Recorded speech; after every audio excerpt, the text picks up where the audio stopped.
안녕하세요. 와장창 TV 조영찬입니다. 박근혜 전 대통령께서 오늘 3월 4일입니다. 옥중 메시지를 발표했습니다. 박근혜 전 대통령이 집사 변호사죠. 유영하 변호사를 통해서 국회 정론관에서 옥중 서신을 발표했습니다. 옥중 서신 내용 여러분 아시는 분도 아시겠지만 모르시는 분들을 위해서 잠깐 소개 올리겠습니다. 나라가 매우 어렵다. 서로 간 차이가 있고 매우 힘든 간극이 있지만은 더 나은 대한민국을 위해서 기존 거대 야당을 중심으로 태극기를 든 여러분들이 모두 하나로 힘합쳐 달라. 여러분 애국심이 나를 이렇게 세울 수 있다. 저도 하나된 여러분과 함께 하겠다. 이 메시지입니다. 이게 가장 핵심입니다. 이 메시지 내용이 뭐겠습니까? 미래통합당을 중심으로 자유공화당 이런 재보수 세력 아스팔트 보수 태극기 부대들까지 다 보수가 힘을 합치라는 얘기 메시지입니다. 제가 좀 더 편지를 읽겠습니다. 2016년 테러 이후에 저의 삶은 덤으로 사는 것이다.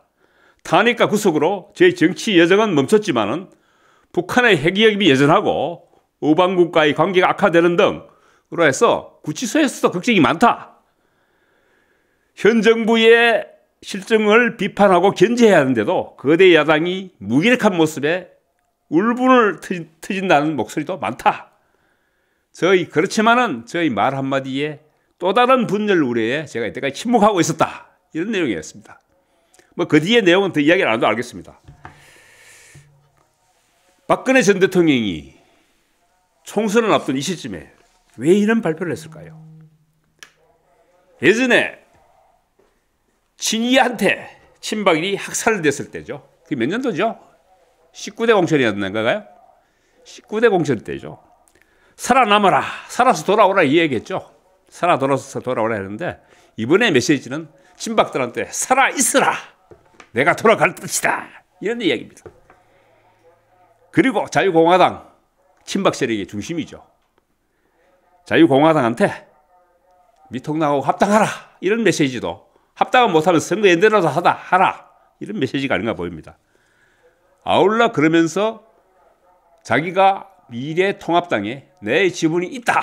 이런 걸 여전히 과시하는 게 아닌가. 그리고 또 하나 세 번째 메시지는 촛불 세력한테 촛불 세력을 타도하고 나를 풀어내라. 이런 이야기입니다. 탄핵 반대 세력이죠. 그리고 네 번째는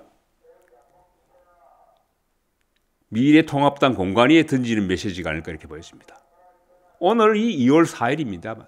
3월 4일입니다만은 지난 2, 3일에 미래통합당 TK 공천 면접이 있었습니다. 공심위가 열렸었죠. 그러니까 미래통합당 공심위, 김영호 위원장을 비롯한 공심위 위원들한테 TK 친박들을 살리도 이런 메시지가 아닌가 보여집니다. 여러분은 어떻게 생각하십니까? 이 시점이 아주 중요한 겁니다. 그렇다면 친박도 살리고 나도 살리라. 이야기가 오늘 이 가장 큰 핵심 메시지입니다. 박근혜 전 대통령의 이 메시지가 4.15 총선 지금 얼마나 남았죠? 한 달여 남았습니까? 어떻게 됐을까요? 저는 지금까지 봤을 때 신종 코로나19 사태로 상당히 미래통합당을 비롯한 보수야당의 유리한 국면으로 흘러가고 있다고 봤습니다. 심지어 조국 사태 이후에 친탄핵 세력들도 상당수 등을 돌리는 상황이었습니다. 그런 대표적인 인물이 진중권 전 동양대 교수죠. 그런데 정권 심판론이 갑자기 지금 박근혜 전 대통령이 등장함으로써 탄핵 심판 국면으로 바뀌어버렸습니다. 이렇게 되면 어떻게 될까요?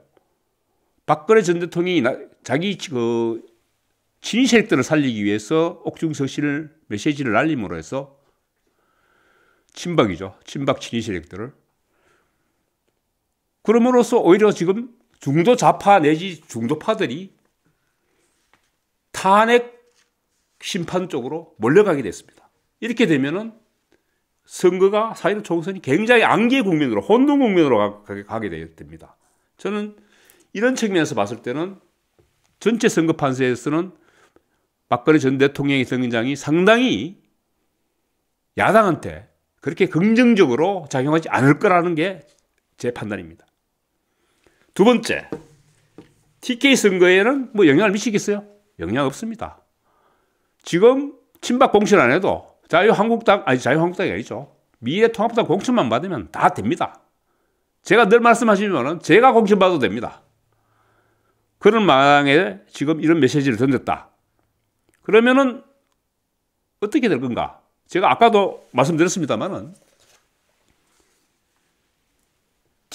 미래통합당 TK 공천 면접이 끝나자마자 이 메시지를 던진다는 것은 TK 친박이라도 살려내라. 이 메시지거든요. 그렇다면은 달서병이죠. 대표적인 친박. 자유공화당.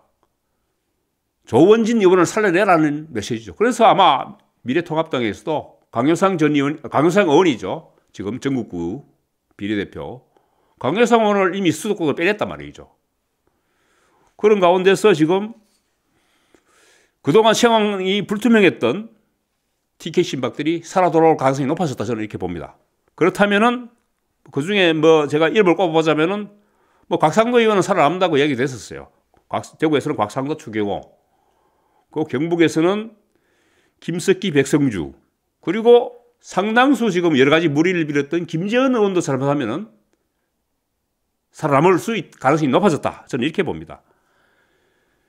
결국 또 다른 다른 TK 지역 내에 지금 현역이 아닌 쪽에서도 친박들의 공천 가능성이 저는 상당히 높아졌다고 봅니다. 이렇게 됐을 때 TK 공천은 유리해질 수 있겠지만은 수도권 내지는 충청권 선거에서는 앞으로 어떻게 될지 알 수 없습니다. 마무리 짓겠습니다. 신종 코로나19 사태로 야당이 우시하던 선거 국면이 지금 박근혜 전 대통령의 옥중 메시지로 인해서 갑자기 혼란스러워졌습니다. 이번 선거가 굉장히 혼란스러워졌는데 그 대신에 탄핵 세력과 촛불 세력이죠. 탄핵 촛불 세력과 탄핵 반대 아스팔트 보수 세력이, 태극기 세력이 정면 대결로 치닫는 선거가 되어버렸습니다. 그런 면에서 박근혜 전 대통령의 옥중 메시지는 결코 보수한테 유리하지 않습니다. 저는 또 다른 음모론적인 시각에서 본다면은 TK 신박들이 박근혜 전 대통령의 집사 변호사, 유영하 변호사를 움직여서 이런 옥중 서신을 받아내지 않았느냐는 의심까지 하게 됩니다. TK 신박들이 자기들이 살아남기 위해서 마지막으로 발버둥 친다는 얘기죠. 자기들이 살아남기 위해서 보수 세력 전체의 선거를 망치는 이런 망발을 일삼은 겁니다. 탄핵 현 정권 심판, 문재인 정권 심판 선거 국면이 탄핵 심판 국면으로 프레임이 바뀌어버립니다. 박근혜 전 대통령이 형량함으로써. 결국은 제가 결론을 낸다면은 TK 신박들이 자기가 살려고 보수 야권에 우시했던 선거 국면을 혼란스럽게 만들었다. 제 결론은 이것입니다. 여러분은 어떻게 생각하십니까? 마치겠습니다.